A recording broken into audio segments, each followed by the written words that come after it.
Hello, everyone, and welcome to another episode of Star Watchers Other podcast, where we're gonna, talk about other random stuff in Star Wars. Today, we're gonna talk about our least favorite special edition changes.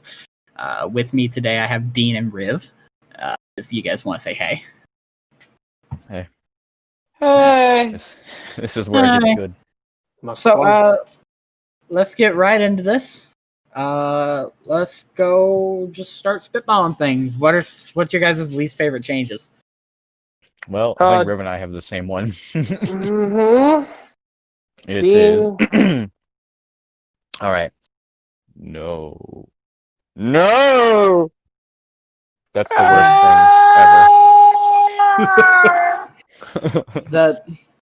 ever. Just for the uneducated audience, what movie is that from? Return of the Jedi. When Darth Vader makes the switch back to the light.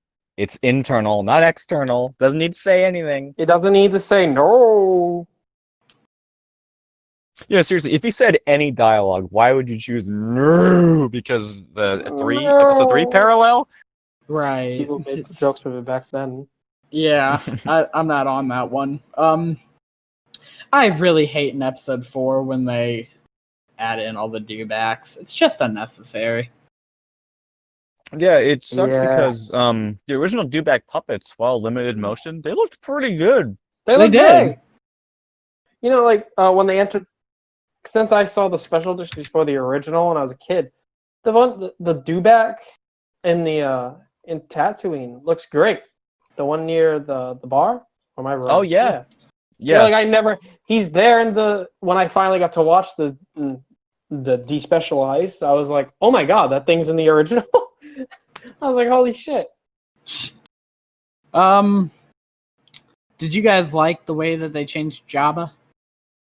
No. What do you mean?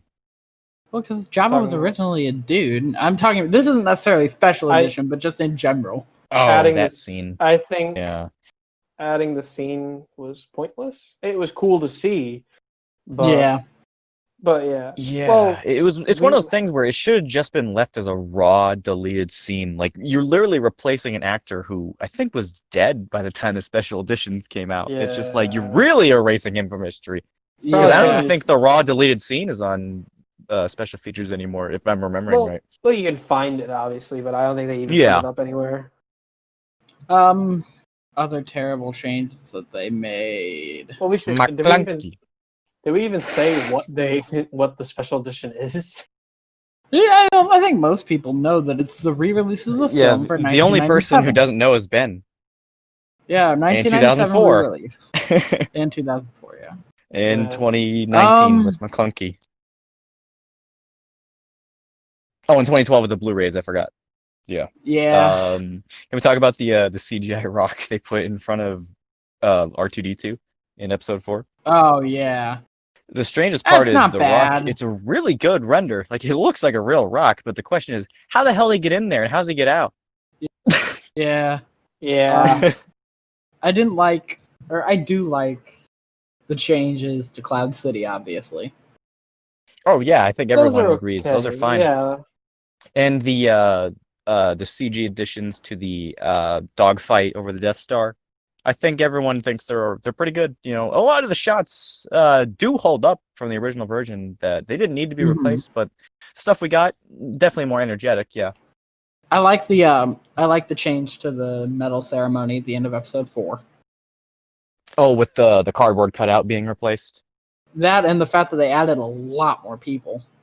Yeah, it's so weird. They put the cardboard cutout closer to camera. Usually, you would put less detailed props further away, so it would just be like a silhouette. That was one thing that always perplexed me about the original version. It's like that was a mistake. Like, there's no way someone thought, yeah, let's put him closer. The cardboard cutout. I mean, we could talk about changes for an hour. I mean, the CGI rock in front of R2. Yeah.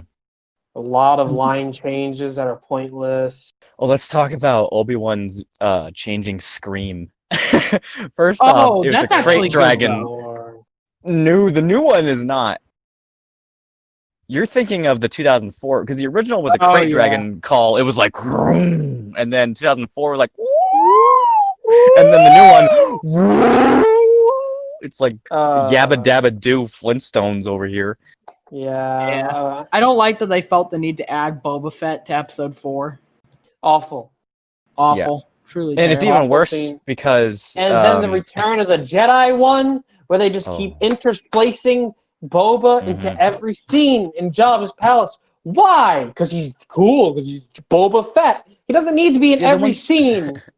He The one thing I never understood about that is when they were doing the changes with that Boba Fett costume, they used the Return of the Jedi costume in A New Hope. It's like, no, you should have the Empire one. Yeah. But I digress.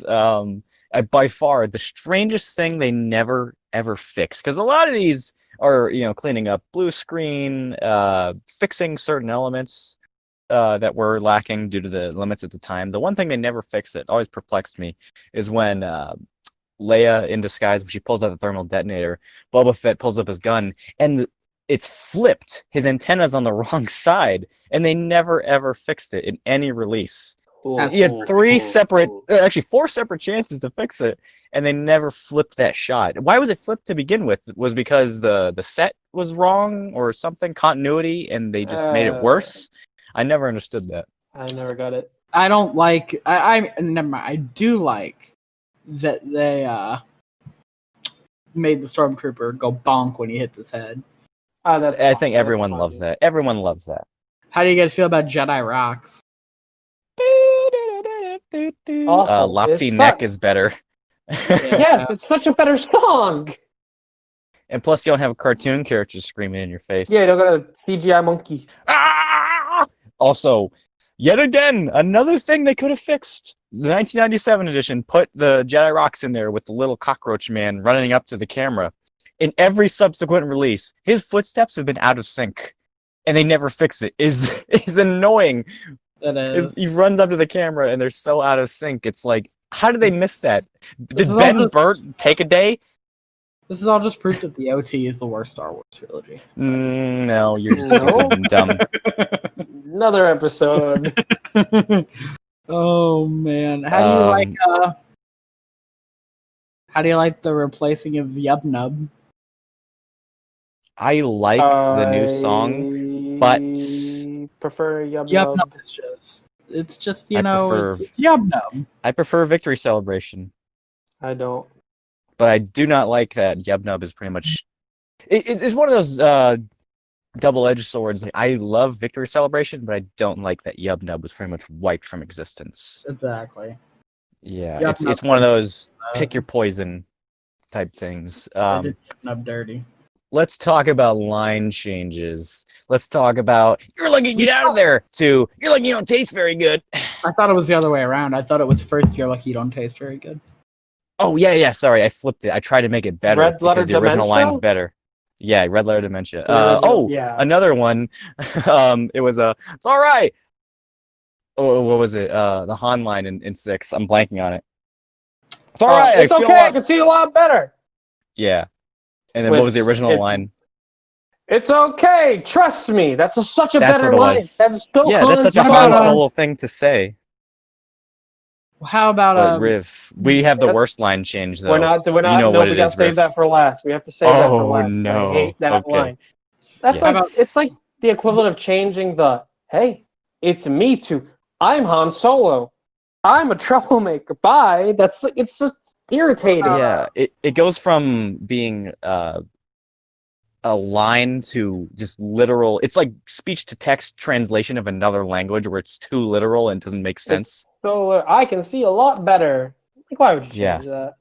It's like, yeah, we know you can see a lot better, but the whole thing is Han Solo's charisma is coming back to his ego. Trust me. I guess. What about trust me? Pointless. Also, at that point, Lando has no reason to trust Han because last time he saw him, he froze him. Right. How about a completely unnecessary change, but the Sandcrawler before it gets to Lars's house when C3 goes, "We stop." I hate that. I don't see the point. Yeah, I get it. I will admit, thank you. The only thing I will concede about the Sandcrawler stuff is that for the 1997 special edition re-release, they actually filmed new scenes of the Sandcrawler model, and they were scaled so much better, and I actually preferred those ones because the other ones are great. Just it looked like a model. How about them editing out the only English we ever see in Star Wars? Pointless. Like, I get why, but like, universe pointless. reason, yeah. Mm-hmm. But like, really? Gotta change that? And What about it's also one of those. Never mind. Yeah. No, you're good. Oh, it's because in Star Wars, it's always been hinted at that English is also an alphanumeric alphabet that exists within canon. Because we have R2D2. They don't have R-Bush Gru. But yeah. How about what's the point? the line? There's no one here when the stormtroopers are checking out. Yeah. Oh yeah. Just seems unnecessary. Now that you mention it, the English thing really bugs me. X-wing, Y-wing, A-wing. Yeah. Like, what the fuck? Yeah, they Why have these call out- alphanumeric designations in a separate alphanumeric alphabet. Let's talk about two of the single best changes they made. Oh? Replacing the Emperor in Episode 5. Yeah. I just wish they did a bit more to make him not look like the Episode 3 design, but yeah. Okay, I like that they. I wouldn't necessarily say like. I'm fine with them replacing him, but don't they change the audio? They do. They change a couple of the line placement and delivery. Which, awful. Like, why? I also like that they added, but at the same time, I don't like that they added Hayden Christensen. That is my least favorite Yes, change when it comes with replacing actors. That is the worst change. I don't like that change at all. Yeah, I like, get it was but one at the same thing. time, I don't. It was one thing when he takes off the mask and they actually, somewhat altered Sebastian Shaw's face, making him paler, removing the eyebrows. That's one thing, because Sebastian Shaw is still on screen, but completely pasting somebody's face over him, that's just mean. Yeah. How about redubbing Boba Fett with Tamora Morrison? Don't mind it. He's as dry as ever, and he literally phoned it in. It was straight up speakerphone audio. Not even kidding. Fun fact. I mean, one thing to add about the Anakin thing real quick that bugs me about the Force Ghost thing is I just don't like it from a story standpoint either. Yeah. Because what's it supposed to insinuate? It's supposed to insinuate the last time he was a jet, like, on the light he side. He became a Jedi 5 minutes ago. He was literally, the last time Anakin Skywalker appeared and was back was 5 minutes ago before he dies. Why the fuck does he look like Hayden? I don't get it. It just doesn't make sense. Why, if that's the case, why doesn't Obi-Wan look like Ewan? Yeah, why doesn't Yoda look like CGI Yoda jumping around in the back? They easily could have done that. They had the model. Yeah, like, I just... Don't tempt them. It's just... And for the Boba Fett one, like, I get it. It makes sense, I guess, kinda.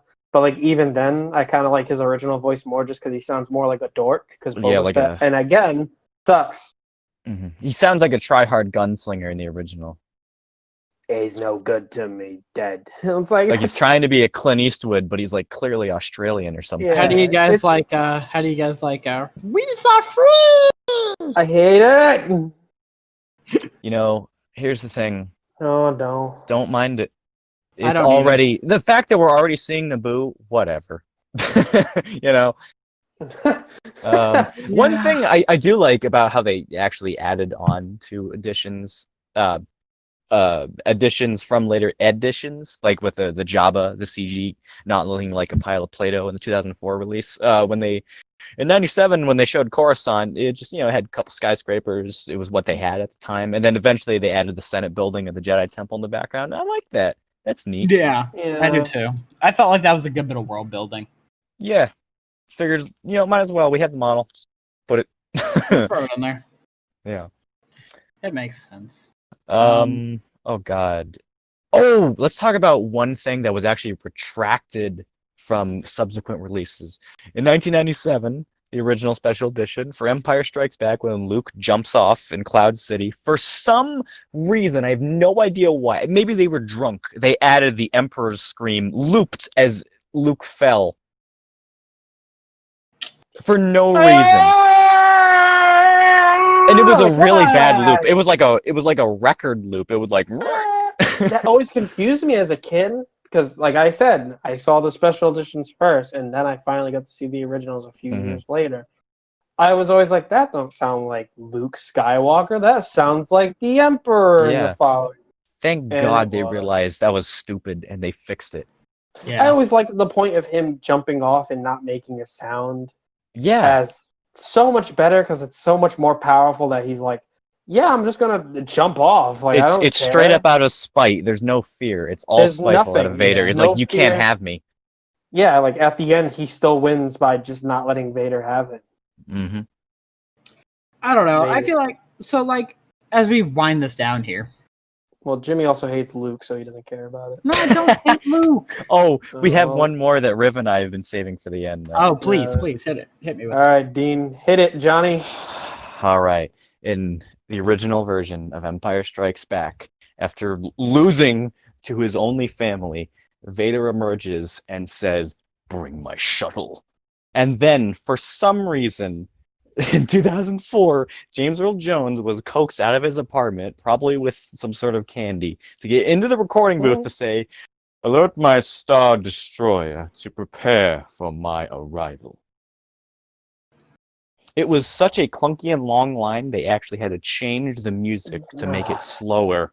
And another thing that I actually didn't even think about till today, the scenes of Vader arriving on the Executor, those are just different angles of him arriving on the second Death Star in Jedi. You can literally see, Moff Jerjerrod right there.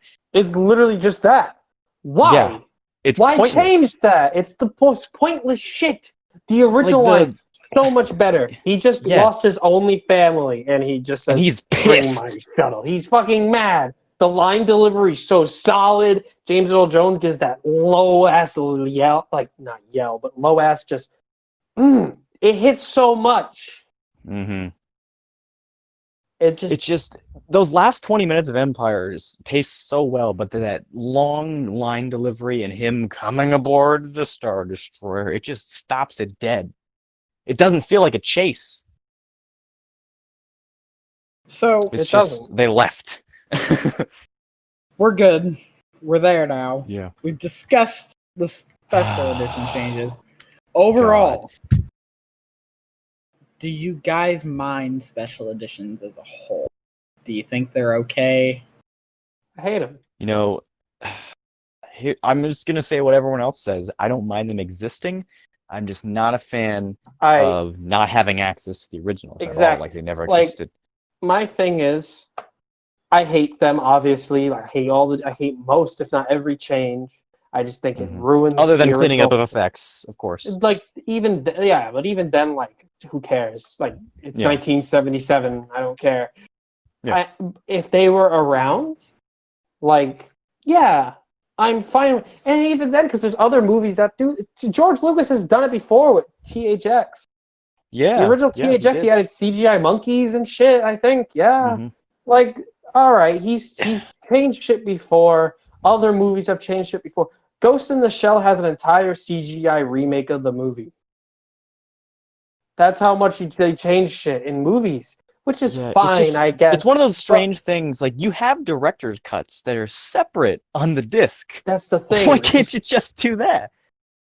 And it just fucking give us the original trilogy unaltered. That's the only thing. If they gave us that in a perfectly fine Blu-ray release, everyone would pay top dollar. If it was $100, I'd buy it. I don't care.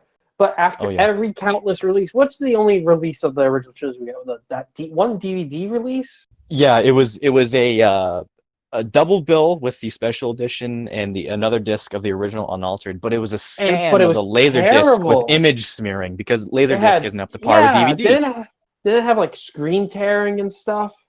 Yeah, it's just all sorts of visual and audio problems. It was a very cheap, lackluster release. Was it the pre-episode 4 version of the film too? I believe so. If not, it was the 1980 cut. I don't know. So, for me, or 81 rather. I like a good bit of the changes. There's a lot of changes that I dig and I think really do help with world building and just making the movies look like the massive galaxy they're supposed to portray. but I do agree that we should have access to the originals. I think that in a perfect world, they would find a mix between cringy George Lucas just sitting around his computer going, more, must have more! And they would have a mix between that and the originals, where, yes, we add a clunk to a stormtrooper bumping his head. We add a much better looking Cloud City. Yeah. But we don't add clunky lines. We don't digitally move Han Solo's head in post. We didn't even talk about Greedo. Oh my god. It's been done to death. McClunky. It's been done to death. McClunky's done. We don't give a shit. We don't add a Doug in Jabba's palace for no reason. Right. We don't do my man Wolfman any disservices. Yeah, all the Cantina monsters. Uncredited. Some of them are uncredited. Rob Bottin. Shout out. No, it was Rick Baker. And Rob Bottin is uncredited on some. I think, oh yeah, you know, I wish there was a middle ground. That's all I have to say. And with that, that's where we're going to end this. Thank you so much for listening. If you want to hear more from us, check us out on YouTube. Subscribe below. This has been the Star Watchers podcast. Thanks so much for watching, and may the Force be with you.